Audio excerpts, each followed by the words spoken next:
and welcome into the Sporting Jacks Report. Along with Mauricio Ruiz, I'm Cole Pepper. Coming up, a look at the gold medal winning U.S. women's national team and what we learned from their Olympic triumph. Plus, we get a reset on the USL Championship as the playoff push is underway. But let's start with the big news in the world of soccer this coming weekend, the launch of the USL Super League. This weekend, 6 of the 8 inaugural teams from the Super League will kick off for the first time. The First Division Women's League is making a huge impact on the soccer landscape already. Mauricio, this is an exciting time for domestic soccer, no doubt. It's really historic, Cole. We're talking about the growth of the women's game, and we see it really in every sport, the growth of the women's game. And the U.S. just coming off of a gold medal, which I know we're going to talk about later on, cementing themselves back to where they really belong. And now you have this new inaugural league coming in. There's a lot of excitement around it, but it's a really historic moment for women's soccer. No doubt about it. Here's a look at the kickoff weekend schedule. On Saturday evening, Carolina Ascent hosts DC Power in Charlotte. That's a 7 o'clock kickoff. Then at 9 p.m., Spokane Zephyr hosts Fort Lauderdale United. Then on Sunday, Tampa Bay Sun will host Dallas Trinity. That's a 6:30 kickoff. All of these games and every USL Super League game can be seen on Peacock. While this show was away, Mauricio, you took advantage of a great opportunity, refreshing and going across the ocean to represent Sporting Jacks in Madrid at an impressive gathering of soccer decision makers at the Transfer Room event. Tell us a little bit about this trip and what you learned there. Yeah, it's a really good opportunity where business is getting done on the football side, from scouts, head of recruitment, loan agents, and really technical directors and sporting directors. Typically, you have a lot of kind of cross-reference and cross-conversation. This is an opportunity, the Transfer Room, that everyone comes into one place. You see their deal day. Ultimately for us was to share what we're doing here in Jacksonville with Sporting Jacks and USL, both men and women. For some of these people are in the room, over 300 people in the room, they're trying to make deals. So eventually it's a place that we're going to get to where a lot of these interactions, 15-minute interactions, almost like speed dating, if you would, for professional soccer, where you get to share what your needs are. And a lot of these deals are getting done right at those tables, and it's excitement. So for us, what I took out of it, there's a lot of interest in American soccer. There's a lot of interest in education that needs to happen around the USL. From both directions, it's really a two-pathway where they want to place players into our atmosphere, but they also want to take players. They understand that there's talent on the U.S. market, and young talent on the U.S. market. So some of these big clubs, you're talking about Juventus and Chelsea's and in Macedonian clubs, really a plethora of different opportunities and different relationships that were created. It's exciting for you to be over there representing Sporting Jacks. We look forward to seeing what kind of an impact these budding relationships have for the club in the future. It's time now for our Island Wing Company Game of the Week. It was a game that could be a preview of the championship final, and it was certainly a classic as Louisville City hosted Sacramento Republic. To Kentucky we go. Lou City came in on a 3-game winning streak, needing a win to be the first team to reach 50 points this season, while Sacramento was 3 points behind New Mexico United in the Western Conference. First half, early stages, 8th minute, through ball to Wilson Harris. And Harris, one of the league's top goal scorers, gets his 13th on the season to put the home team up early. Well, and Cole, Harris just continues to have his best year of his young professional career. This kid, he scores in many different ways. You see the off-the-shoulder running, and if a defender's going to give him this much time to bring it onto his right foot, he's pretty ambidextrous, so you really don't know. But you don't let a goal score on his strong foot in the frame of the goal. What a great finish. That was all the scoring in the first half, but the second half, hang on to your hats. 46th minute. Look at this passing from Lou City. Taylor Davila gets on the end of it. And it's a 2-0 Louisville City lead. Yeah, and what a great way to start the second half. Lou City, they can just score on anyone, but they're so unselfish. They move the ball really well, and even though Harris is the leading goal scorer, they do find goals from other sources. 6 minutes later, Sacramento gets on the board. Off a short corner, it's Nick Ross camping on the doorstep who puts it home to bring the Republic to within a goal. Yeah, a little short leash here for Lou City. Sacramento just capitalizes. Nick Ross, veteran player, and what a great strike just off of the bounce. And in a flash, another from Sacramento. 3 minutes after the first goal, it's Jack Gurr to Kieran Phillips, and we're level at 2. Yeah, and Lou City just does a really poor job of recovering their lines. You see a lot of spaces inside, and almost as a bit of a repeat, player gets beat behind the line. Sacramento City floods the box, and they get a tap in to equalize it. Well, you want goals, we've got goals. 4 minutes after they tied it up, this is Gurr to Ross from 2-0 down to 3-2 up. And this one was far from done. 66th minute, the veteran Dylan Mayer sets up Jansen Wilson. It's his 5th of the season, and we're level again. Yeah, unbelievable finish here. And like I said, they have different goal scorers that can do it. But what a finish here. Puts it on his left foot, turns the defender around, and there's really not a keeper in the world that could have saved that. And this one seemed destined for a draw in the dying moments, but Lou City finds a miracle. Watch the backheel pass. Harris, his 2nd goal of the game. What a win for Louisville. And just how you drew it up, just toss the ball on top of the box, your big center back, heels it back to your goal scorer to finish it at home in front of your home crowd. I mean, you just see it here. The ball that falls down to is number 4, is a center back, and what a nice little trickery there to put the game away. Amazing. What a game. Game of the week. It was an ESPN2 broadcast as well, so a lot of folks around the country saw this. Let's take a look at some of the other scores from around the league. North Carolina FC gets 4 at home in a win over Colorado Springs Switchbacks. And we also saw Charleston Battery, a 3-1 winner at home. Yeah, Battery really back to his winning ways. They hit a bit of a wall mid-season there, but they're kind of back into it. And we're going to touch base on Rhode Island. We saw them have a lot of ties. They're starting to add up some of the wins now. All right, let's take a look at the standings from around the USL Championship. Starting with the Western Conference, again, you see the line there under the 8th spot. Teams 1 through 8 will make the playoffs. As we get to about the 2/3 point of the season, New Mexico United still leads out west, and Sacramento really could have used that victory or at least a point on the road at Louisville. Yeah, absolutely. Sacramento. I mean, we talk about those East-West Coast trips being super difficult. They give themselves a really good chance, but I just love to see where Colorado or where Oakland Roots continues to be relevant in there. Last year, they're a little bit inconsistent, and Memphis in 4th place. Who would have thought? 4 teams, 2 points apart, down at the separation line from 8 to 9. That's going to be a great race to make the playoffs in the West. In the Eastern Conference, things look like this. Lou City, 50 points. They stay a point ahead of Charleston Battery. That's pretty much a 2-horse race right now for the top spot in the East, but a lot of competition from spots 3 all the way down really to 10. Yeah, really, North Carolina is starting to put together some good results here. Is it too late? I mean, they're still flirting with that line. Orlando United, they're kind of inconsistent where they are. Detroit City still has some games to kind of catch up to. But as you mentioned, the guys at the top, I mean, they're just playing out of their minds right now. And a couple of games in hand on several of the contenders there for Lou City. All right, time now for Mauricio's Corner. This week we're looking at one of the newest teams in the USL Championship, Rhode Island FC. Mauricio, a team that's really built themselves into a contender here in their very first season. They really did, and as teams are putting themselves together in the off-season, you start trying to wonder what they're going to look like. And what they did is they spent a lot of money, and hopefully they spend money in the right way. Early in the season, they got a lot of ties. But when you have 25 brand new players coming together, even though some of them were former teammates, they're coming to a brand new environment, new coaching. So they were slow kind of getting off the gate. But now that they're rolling, I mean, they're going to be contained. I think they'll continue to push themselves up. All right, let's see what you're seeing on the pitch with regard to Rhode Island FC. Yeah, you see Rhode Island here in the dark uniforms and the dark blue. They really stretch teams out. They're playing in a 3-5-2 core. You see center back steps into the open space, and when they get you stretched out with the wing backs all the way out wide, they're technical, they're fast, and they have members into the box. So they get continued opportunities, they get second chance opportunities. And you can see here again, the ball falls down. They're a really good, strong possession team. They don't get desperate to go forward too fast. But here's where the 3-5-2, those 2 forwards, defenders have to make a decision. Either they come and open up the spaces, or they let players turn. Regardless, it's a bad choice for them. And it's led to a lot of opportunities for goals for Rhode Island this year. What about the set pieces? And you see it here, they're a veteran team. So the player on the ball, he puts it down, and a second player comes in, catches the defending team off guard a little bit. They thought that the player on the ball really was going to take his time.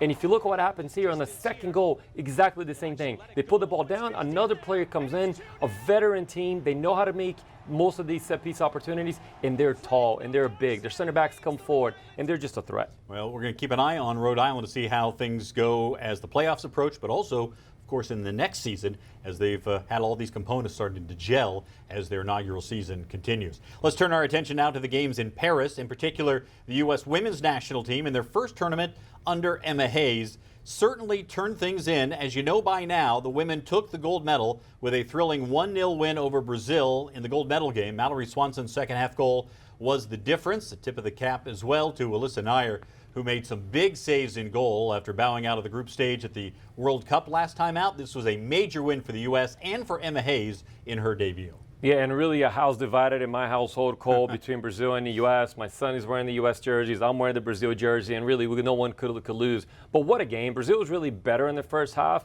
but the U.S., they just have a winning mentality to them, and I think Coach Emma Hayes is bringing that back if it ever was lost for a brief period of time. But second half, when Swanson put that goal away, I mean, and you have a goalkeeper in there defending the way that she's defending, saving the way she's saving. It's good to see the U.S. back where they belong, and hopefully with this new generation that we have coming and in this new era, World Cup's coming up. I think it'll be interesting, but a deserved result when you kind of talk about the body of work for the Olympics. Well, there's no doubt about it now. Looking ahead to the World Cup, the expectation will be for the United States to win in that one. Now, as far as the men are concerned, let's spend a moment on the U.S. men's performance. They got out of the group stage, but were bounced by the eventual bronze medalist Morocco. This was largely a U23 squad. So what did we learn on the men's side? That our depth isn't very good. A lot in our upcoming youth is just okay. It's not terrible. They had some good performances. I believe when the game against France, which is the first game of the tournament, I thought the U.S. played well enough. But we're missing that talisman. We're missing that final product player. We have actually a pretty decent team defensively in the midfield. The result really wasn't fair to the actual performance of the game. But I think what the U.S. is still missing is the creation development of that top creative player, whether it's a finishing striker or the attacking player that can kind of put the last ball in. We have a pretty good team, and we have some reasonable depth. But when you start talking about the under-23 team, which should look like a B squad, if you would, at times, I think some of the other countries have players that can make a difference, and we just have a lot of really general players at times. I think you saw that with France and Spain, and particularly even Morocco, with the way they played in this tournament. All right, coming up, we hear from Becky Burleigh and get her thoughts on the upcoming launch of the USL Super League and her review of the women's national team's Olympic performance. Remember, you can become a member of Sporting Jacks. It's absolutely free. Just go to sportingjacks.com to sign up. You'll get discounts on club merchandise, invitations to VIP events, entries into contests for prizes and experiences, and receive the Sporting Jacks email newsletter. Plus, put your deposit down for season tickets for the Sporting Jacks men's and women's teams and receive an exclusive Sporting Jacks founding member pin. Just go to sportingjacks.com to become a member. Back with more right after this.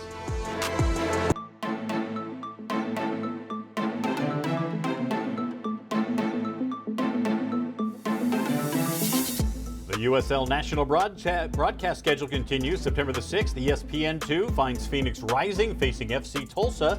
That's an 11 p.m. game for you late-nighters. Then on September the 11th, CBS Sports Network brings you Birmingham Legion against the Tampa Bay Rowdies, 8 o'clock kickoff. And, of course, all the USL Super League games are streamed on Peacock. Well, we now welcome Becky Burleigh in. You know where I'm going, Becky. Let's start it off. The Olympics, your thoughts. Man, what a run. What a run. When you don't ever trail in the entire tournament, like that's pretty impressive. And I think what we saw is just the beginning, because this is a pretty young generation of players. Yeah. So Becky, we talked about club coaching versus international football coaching. What do you think we learned from Coach Hayes in the way that she managed her roster during a really difficult tournament? Games every 3 days, a small roster, so not an ideal situation, but what did we learn from her? Yeah, that was actually pretty interesting. There was a lot of discussion around whether we didn't use enough players, who we used, all that, who we didn't use. But I think in the end, you have to balance the two things of consistency, and especially because you have such a short time leading up to this with her as the coach, versus variety, which does give you fresh leg options, but takes away from some of that cohesion. And, in the end, hindsight's 20/20, but you have to give her credit for the way she managed that roster. You mentioned it worked out. There were so many players who contributed, so many stars in this tournament. All over the field in any given game, you'd find somebody else who was going to step up in a big moment. Who were the stars, or maybe some of the players who really surprised you with their performances, if any? I don't think I anticipated Corbin Albert playing such a large role. And I think we saw her emergence, and probably, her playing in Europe sped that up a little bit. But certainly she played a much bigger role than I would have ever expected going into these games. If I'm being honest, Rodman would have been the third choice of the forwards, and she stepped up in a big way. I thought she really contributed, and it was pretty cool to see Lynn Williams fitting in a role specifically in that top three too. But you know, that's what I think is so exciting about this group is that there's so much room to grow. Like I don't even think she's touched the surface with this because there's so many ways that this team can continue to get better. We could arguably say this was one of Lindsey Horan's least prolific tournaments in terms of production. And when you have a player like that who's your captain and sort of the rock of your team not playing necessarily at her best and your team to do that well, man, there's a lot of room for growth. Well, if we switch our focus into this weekend, the inaugural kickoff of the USL Super League, someone that's committed in your life to women's soccer, what are you most excited about this weekend? You know, there's nothing like the first game. I mean, it's just when you're putting something together from scratch and then you finally make it to the finish line where you actually get to put a product on the field, there's a feeling that's unmatched with that. And so I'm sure every one of these teams has probably felt like they've been in a sprint mode for quite some time, but now you finally get to see what it looks like. And of course, there's going to be adjustments and ways that you're going to get better as the season goes on, but to get to that finish line and feel like you can put a product on the field is pretty darn exciting. We're going to be excited to see how it all plays out starting this weekend. Becky, thanks so much. We'll talk to you again next week.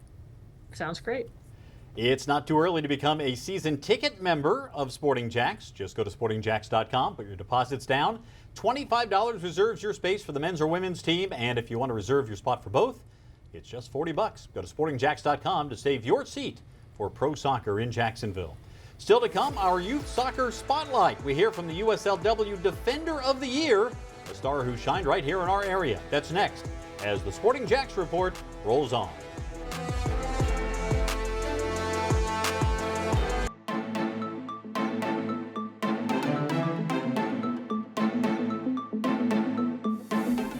Sporting Jacks will be unveiling the official kit in the months to come, but already you can get your own Sporting Jacks official merchandise, from t-shirts and hats to sweatshirts and of course the scarf.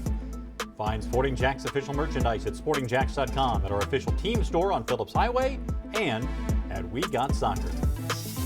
Time now for our youth soccer spotlight, brought to you by the Bearded Pig, and today we send our congratulations to Florida Elite centerback Georgia Brown, who was named the USL W League's Best 11 and earned the honor of Defender of the Year.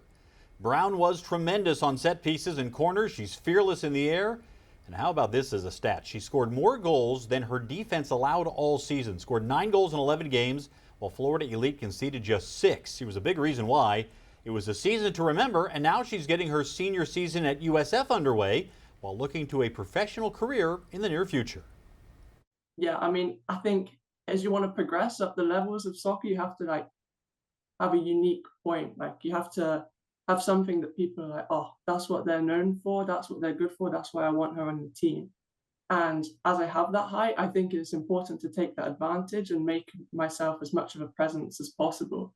Because once you're a bit of an aerial threat, there's minimum way you can stop people.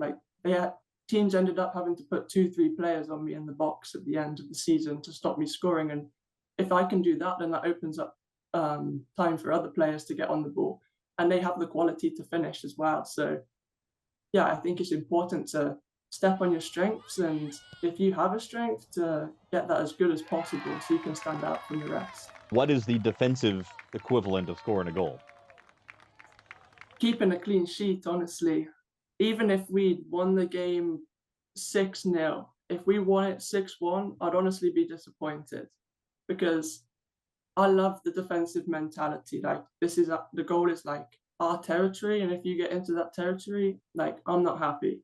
So I love the defensive mindset of literally letting nobody in. I love a good tackle. The same with the mentality of going in and scoring goals. I'll put my body on the line to make sure that ball doesn't cross the goal line for us. Honestly, defending I love more than attacking sometimes. It's just it's like a dominance. Again, I'm strong, physical. I just love that part of the game. I grew up playing with boys as well, so that probably helped that part as well.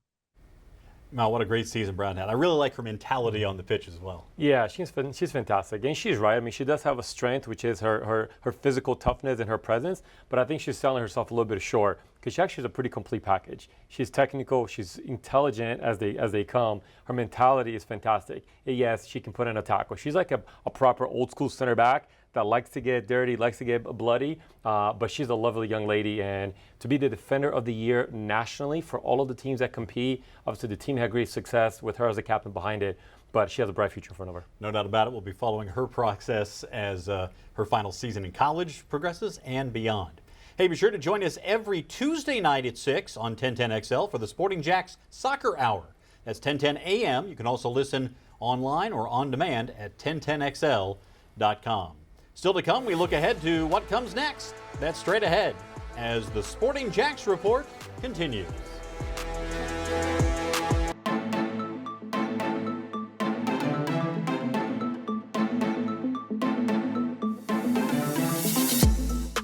You can watch the Sporting Jacks Report on Wednesday at 12:30 on ABC 25 with re-airings over the weekend before the start of the Premier League broadcast on NBC 12. You can also find us on demand on First Coast News Plus and the Sporting Jacks YouTube channel. Speaking of the Premier League, Mauricio, you and I both are picking Arsenal to win the league this year. What are you looking forward to most about the Premier League season getting going? Just to really get it started, I feel like it's such a big gap, really, for world football, not just Premier League. If you're a La Liga fan, if you're somebody else, but here, like the Premier League just draws a lot of attention. I want to see which teams kind of are going to challenge the top 6 or 7 teams. I want to see what the Chelsea experiment looks like because they're just really buying everybody. But who are those teams, the Brightons of the world, the Nottingham Forest of the world? They're always challenging a little bit. Last year, Aston Villa finished 4th place. West Ham always has a run. So to me, that's interesting, kind of that sub-story outside of your top 6. And you, as you said, you mentioned you like Arsenal to win it this year. They were your pick last year until the very last week, and when you decided to jump ship. This is a league that you look at and you think there's probably 4 or 5 teams that legitimately have a chance to win this championship if things fall right for them. They do, and obviously you put your money on Arsenal and Man City. Liverpool's in a new era. It's always difficult to follow a bit of a legend in Jurgen Klopp, so we'll see kind of how they do. Tottenham, I think they're going to be better. Under Ange for the 2nd year. I mean, they stressed things for people last year. They made it difficult to play. I think they're going to continue to get better with their identity. I think Chelsea is a crapshoot, but I actually do think if they're healthy, if they stay healthy, Man United will continue to challenge. They finished the season on a good note, winning the FA Cup. They're sticking with their plan. So that's not very Man United away, but they're sticking with their plan. So we'll see what happens there. And we're looking forward to seeing it getting started this weekend. Hey, you can follow Sporting Jacks on social media. You see all the handles there for X and Instagram, Facebook, YouTube, and TikTok. Oh, we're just getting started as things get rolling for the Premier League. Thanks so much for watching the Sporting Jacks Report.